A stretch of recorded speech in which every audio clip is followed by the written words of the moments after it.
Here's your daily news roundup from 97.9 WGBW. From the 97.9 WGBW newsroom, I'm Connie Fellman with this local news update. 3 people from Oneida have been charged with child abuse after a 14-year-old girl was found close to death, weighing just 35 pounds. According to the criminal complaint, the girl's father called 911 to report that his autistic daughter was lethargic, moaning, and almost comatose. The first officer on the scene said she thought the girl looked to be only 6 to 8 years old, according to the complaint. Authorities say the girl's father said they'd offered the girl meals, but she wouldn't eat. One of the nurses caring for her in the hospital, though, said the girl lit up when told she'd get 3 meals a day in the hospital. The nurse said in the complaint the girl started listing off all the food options she could have over the course of her hospitalization. The girl then reportedly said her dad would be so mad because he doesn't like when she eats so much. The girl lived with the 3 people charged in the case. All 3 are charged with chronic neglect of a child, resulting in great bodily harm and emotional damage. Wisconsin collected more drugs than any other state in the nation during last month's Drug Take-Back Day. Wisconsin Department of Justice officials say Wisconsinites turned in more than 53,000 pounds of unwanted medications during the fall take-back effort. Since the Drug Enforcement Agency began collecting medications, Wisconsin has disposed of nearly 1.5 million pounds of prescription medications. All those drugs are being kept from getting into the wrong hands or damaging the environment. While the actual drug take-back campaigns are only held twice a year, health officials say you can drop off unwanted medications anytime. In Brown County, all of our local law enforcement agencies have permanent drug drop boxes.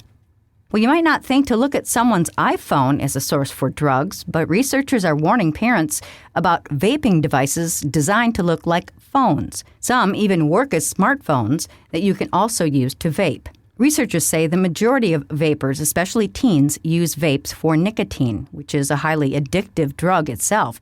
But vapes can also be used for other drugs, like THC, meth, even fentanyl. Doctors at UW-Madison say the products are a double threat to teens, exposing them to 2 highly addictive behaviors at once: screen use and nicotine. The warning comes ahead of the Great American Smokeout on November 20th. November's Law of the Month reminds Wisconsin drivers flashing lights ahead means move over or slow down.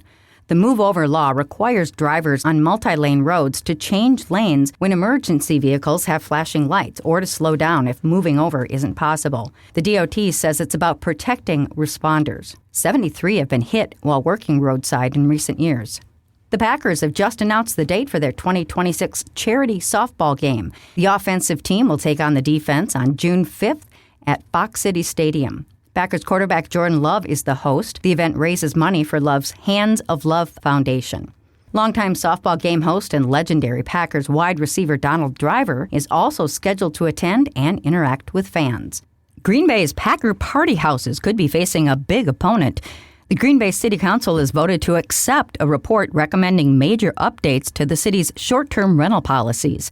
Proposed changes include a 7-day minimum stay as well as increased permit fees. City officials say the changes aim to free up more long-term housing and address affordability issues. But those who own homes they rent out for Packer games say that move would virtually put an end to that practice. The number of short-term rentals has soared from just 120 in 2022 to more than 430 this year, raising concerns about housing availability and neighborhood stability. A final vote on whether to adopt the new ordinance is expected at the next council meeting, with public comments invited beforehand. 4th graders at Annie Jackson Elementary spread a bit of warmth through our community today. The kids took a field trip to Colburn Park to wrap hand-knit scarves around trees. Each scarf has a note that says, "Cold? Please take this scarf with love from a Jackson Elementary friend." This is the second year for the special 4th grade field trip. All 61 scarves were hand-knit by a friend of the school. With news at the top and bottom of the hour, all day and on demand anytime at WGBW.FM, I'm Connie Fellman, 97.9 WGBW News.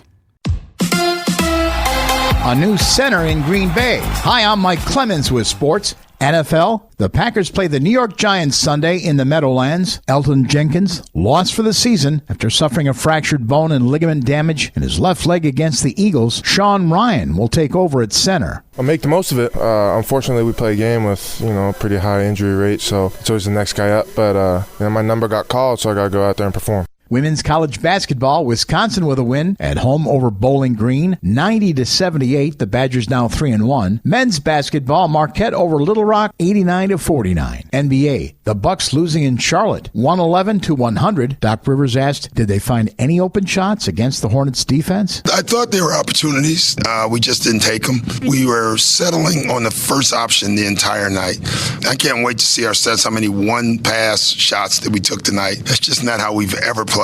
But that's how we played tonight. That's the Bucks' Doc Rivers with Sports on Mike Clemens. We have a couple of really nice days coming up here today. Mostly sunny. We'll be in the mid-50s here by this afternoon. Tonight, mostly clear. We'll drop into the 30s. Tomorrow, another nice sunny day with a light breeze and a high in the upper 50s to low 60s. I'm meteorologist Sean Cable. That's your Green Bay News Roundup from 97.9 WGBW. Subscribe to this podcast on Spotify, Apple, or wherever you get your podcasts. And find more news anytime at WGBW.FM.